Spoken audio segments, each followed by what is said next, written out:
ஒரு ஊரில் ஒரு ஆணும் ஒரு பெண்ணும் காதலித்து வந்தனர். இருவரும் உயிருக்கு உயிராய் காதலித்து வந்தனர். காதலிக்கும் தருவாயில் அந்த காதலி காதலனிடம் சொல்லும் வார்த்தை, என் இதயம் உன்னிடத்தில்தான் உள்ளது, என் இதயம் உன்னிடத்தில்தான் உள்ளது. காலம் சென்றது. அந்த காதலியின் வீட்டில் மாப்பிள்ளை பார்த்தனர். நல்ல வசதியான பணக்கார மாப்பிள்ளையை பார்த்தனர். பெண்ணை முதலில் கட்டாயப்படுத்தி பிறகு மனம் மாற்றி அவள் சம்மதத்தை பெற்றுவிட்டனர். கல்யாணம் நிச்சயமானது. அந்த காதலி காதலனுக்கு போன் செய்தாள். பிளீஸ் என்னை மறந்துடு, எனக்கு கல்யாணம் நிச்சயமாகிடுச்சு, பிளீஸ் என்னை மறந்துடு என்று சொல்லிவிட்டு போன் கட் செய்துவிட்டு போனையும் சுவிட்ச் ஆஃப் செய்து வைத்தாள். கல்யாண நாள் நெருங்கியது.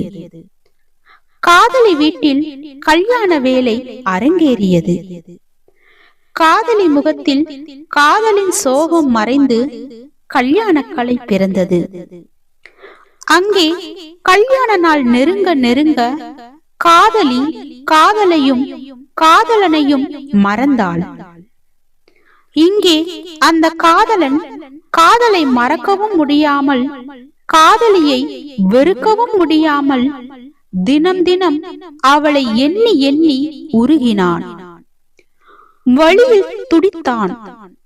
அந்த காதலி அவனிடம் சொன்ன வார்த்தை, என் இதயம் உன்னிடத்தில்தான் உள்ளது, என் இதயம் உன்னிடத்தில்தான் உள்ளது என்ற வார்த்தையின் ஞாபகங்கள் அவனை உயிரோடு கொன்றது. அங்கே கல்யாணம் சிறப்பாக நடைபெற்றது. அந்த காதலிக்கு சாரி அந்த மணப்பெண்ணுக்கு ஏகப்பட்ட வாழ்த்துக்கள், ஏகப்பட்ட பரிசுகள் வந்த வண்ணம் இருந்தன. அப்பரிசுகளில் ஒரு பரிசு அவள் சந்தோஷத்தை சேதப்படுத்தியது. ஆம், அப்பரிசு அவள் காதலன் கையெழுத்து இடப்பட்ட பரிசு. ரிசப்ஷன் முடியும் வரை காத்திருந்தாள். முடிந்தவுடன் தன் காதலன் அனுப்பிய பரிசை தேடினாள். தேடி கண்ட பரிசை எடுத்துக்கொண்டு தன் மணமகள் அறை சென்றாள். தன் காதலன் அனுப்பிய பரிசு பொருளை பிரிக்காமலே அவள் மனம் அவனை நினைத்து அவள் கண்கள் கண்ணீரில் மூழ்கியது. அதற்கு முத்தம் கொடுத்தாள். பழைய நினைவுகள் அவளை கொன்றது.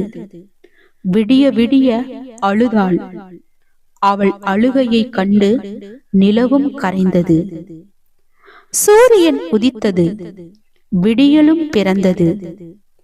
இனி அழுது பயனில்லை, அவனும் மனம் மாறி திருமணம் செய்து கொள்வான் என்று நினைத்து அந்த காதலன் அனுப்பிய பரிசை பிரிக்க போனாள். எண்ணம் மாறியது. பிரித்தால் அவன் நினைவுகள் என்னை கொன்றுவிடும். ஆகையால் அப்பரிசினை பிரிக்கவில்லை. அதை அப்படியே பத்திரப்படுத்தினாள். கல்யாணம் முடிந்தது. காலங்களும் உருண்டோடியது. ஆனால் அவளால் தன் கணவனை காதலிக்க முடியவில்லை. அவள் கணவன் நல்லவனாக செல்வந்தனாக இருந்தும் தன் மனைவியின் இதயத்தை பெற முடியவில்லை. ஊருக்காக தன் பெற்றோர்களுக்காக காதல் இல்லாமல் உடலுறவு கொண்டு குழந்தை பெற்றனர். தன் மகன் முகத்தில் தன் காதலன் முகத்தை கண்டாள். பல தடைகளை தாண்டி மகனுக்கு தன் காதலன் பெயர் சூட்டினாள். தன் மகன் மூலமாக மீண்டும் பழைய நினைவுகள் அவளை கொன்றன. கணவன் மனம் வெறுத்து வழி மாறினான்.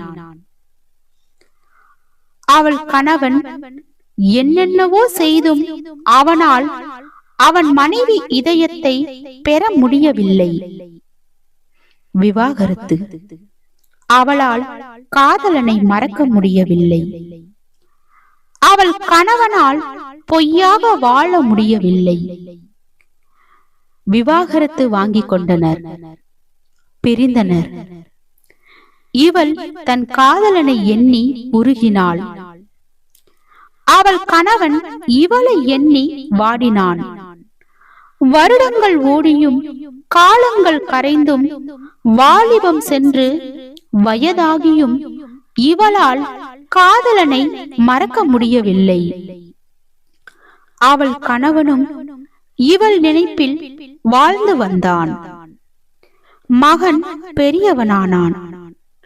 மகனுக்கு திருமணம் நிச்சயிக்கப்பட்டது. மகனின் திருமண நாள் நெருங்கியது. இவளின் திருமண நாளில் இருந்த சந்தோஷம் சிறிதளவு கூட தன் மகன் கல்யாணத்தில் இல்லை. காரணம், பத்திரிகையிலும் ஆங்காங்கே போஸ்டரிலும் பேனரிலும் மணமகன் பெயரில் தன் காதலன் பெயரை கண்டதும் தன் காதலனுக்கே கல்யாணம் நடப்பது போல் கவலையில் மூழ்கினாள். ஏதோ இனம் புரியா வலி, ஏதோ இனம் புரியா வலி அவளை கொன்று தின்றது. மகனின் ரிசப்ஷன் கோலாகலமாக நடந்தது.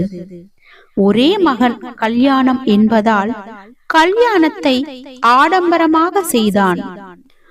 உணவு, விருந்து, கச்சேரி என எல்லாமே சிறப்பாக நடந்தது.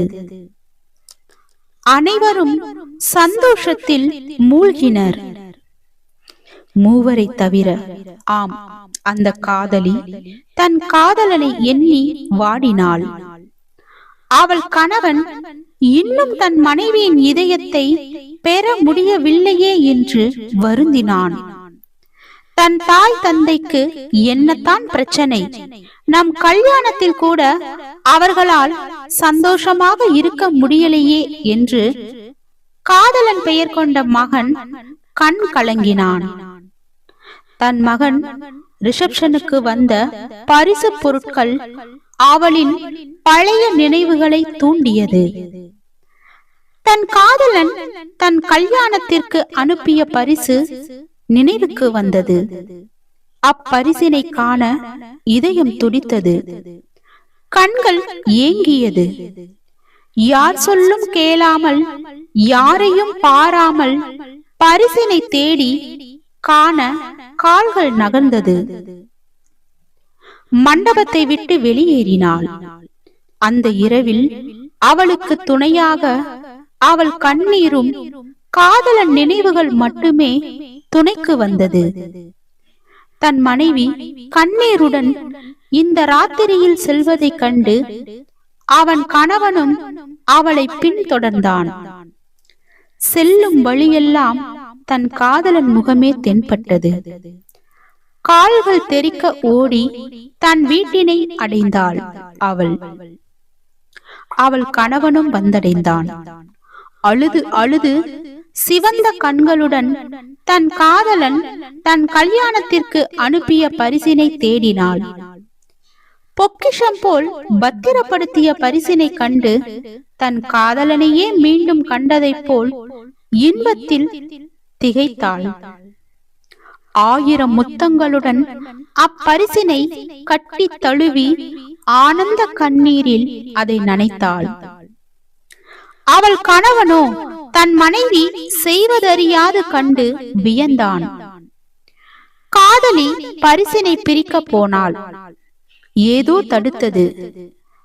தன் அறை நாடினாள். தன் ரிசப்ஷன் புடவையை சூடினாள். இந்த பரிசினை எந்த கோலத்தில் தன் காதலன் என்னை காண வேண்டும் என்று நினைத்தானோ அதே கோலத்தில் அப்பரிசினை காண முற்பட்டாள்.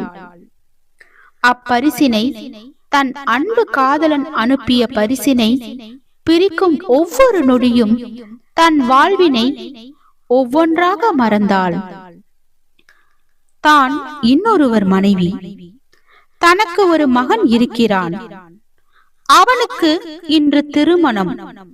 தான் வாலிபம் ஓடி தான் இன்று ஒரு வயதான ஒரு தாய். இன்னொருவன் மனைவி என்பதை மறந்தாள். இப்பொழுது அவள் கண்களுக்கு தன் காதலன் மட்டுமே தெரிந்தாள். அவள் கண்ணில் காதல் பெருகியது. வாலிபம் திரும்பி வானில் பறப்பதை உணர்ந்தாள். பரிசினை பிரித்தாள். ஆ என்று கத்தினாள். அப்பரிசனுடன் ஒரு பேப்பர் இருப்பதை எடுத்து படித்தாள். அதிர்ந்தாள், வீழ்ந்தாள். அவள் கணவன் அவளை ஓடி வந்து தாங்கி பிடித்தான். அந்த காதலி அவன் கணவன் மடியில் அவள் காதலன் பெயரை சொல்லிக் கொண்டே மடிந்தாள். இறக்கும் தருவாயில் அந்த பரிசினை கணவனிடம் கொடுத்து மன்னிச்சிடுங்க என்று சொல்லி தன் கணவன் மடியில் தன் காதலன் பெயரை சொல்லிக் கொண்டே இருந்தாள். அப்பரிசினை, தன் மனைவியின் உயிரை பறித்த அப்பரிசினை அக்கணவன் கோபத்துடன் கண்டான். கண்டதும் அதிர்ந்தான். ஒரு குடுவையில் இரத்த கரையுடன் அழுகிய நிலையில் ஓர் இதயம், அத்துடன் ஒரு கடிதம். அன்புள்ள காதலியே, நீ என்னை காதலிக்கும் பொழுதெல்லாம் என்னிடம் கூறிய வார்த்தை, அன்பே, என் இதயம் உன்னிடத்தில், என் இதயம் உன்னிடத்தில். அது உண்மை. அன்பே, உன் இதயம் என்னிடத்தில்தான் உள்ளது. உன் இதயத்தை என்னிடம் கொடுத்துவிட்டு பிறகு உன் கணவனுக்கு எதை கொடுப்பாய்? ஆகையால் உன் இதயத்தை உனக்கே திருப்பி. இப்படிக்கு நீ இல்லா உலகில் வாழ இயலா ஜீவன்.